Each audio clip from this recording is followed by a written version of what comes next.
Bonjour, je suis Sidik Sidibé, titulaire d'une licence et étudiant à l'école de programmation atypique NAN. Je vous présente aujourd'hui un petit projet sur lequel je travaille depuis peu.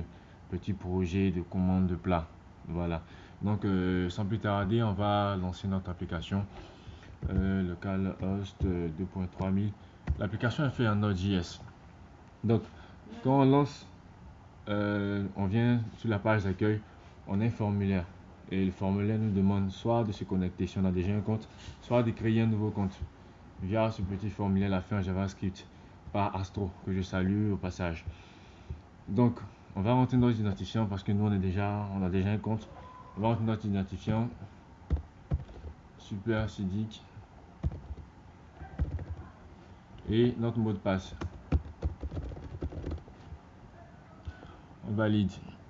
Une fois validé, on vient ici sur la page d'accueil. Donc, là c'est la page qu'on est déjà connecté. Et qu'est-ce qu'on a ici? On a nos différents plats qu'on vend sur notre site. On a du gamba, du placali, du photo, du riz. Donc, il y a possibilité de naviguer entre les différents plats en glissant. Soit qu'on veut du photo, on switch parmi les différents plats de photo. Oui, excusez-moi si les images ne sont pas trop de bonne qualité. J'ai plus mis l'accent sur le fonctionnement en fait, pas vraiment sur le détail. Mais le tout y est.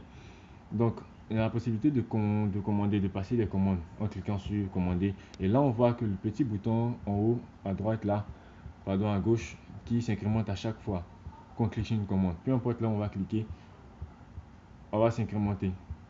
Donc, à la fin, quand on aura fini de choisir, on va valider notre commande. Et une fois qu'on aura fini de valider, il y a une page qui va résumer toutes les commandes qu'on a fait. Et si on est OK qu'on valide, les informations sont enregistrées dans la base de données. Et la commande de l'utilisateur sera validée. Donc, je vais vous montrer un peu comment ça se passe dans le back-end. Ça, c'est l'image en affiche, comment on voit, et je vais vous montrer un peu avec une brève explication de comment ça se passe en arrière-plan. Donc, voilà à droite l'architecture de mes dossiers, du pilier, du root, du view. Et tout se passe dans le dossier index. C'est lui qui est le maître mot. Non, je vais plus dire que c'est lui qui est le contrôleur en fait, c'est lui qui contrôle tout. La clé de voûte en fait de mon application.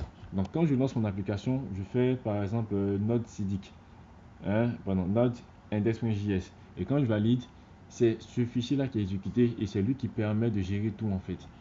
Donc dessus il y a la connexion de la base de données, il y a bien sûr l'utilisation des modules qui sont nécessaires au bon fonctionnement de notre application. Il y a l'initiation des routes qui est fait par ici.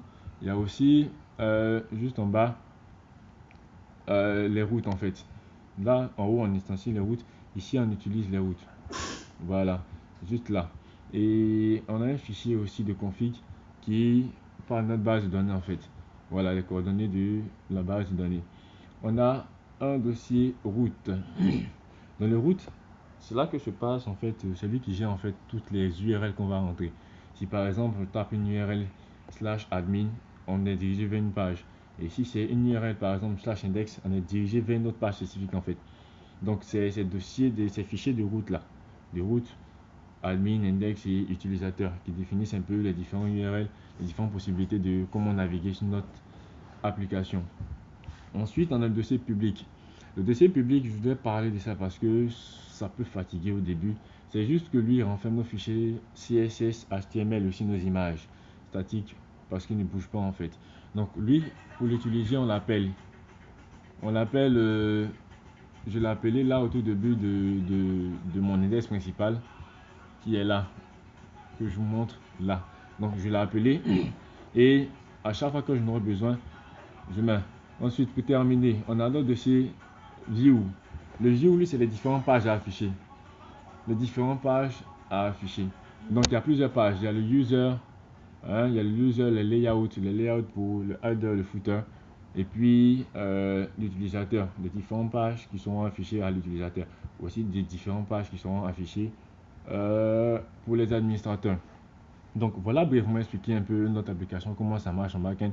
Je vais mettre le lien dans la description et aussi sur GitHub.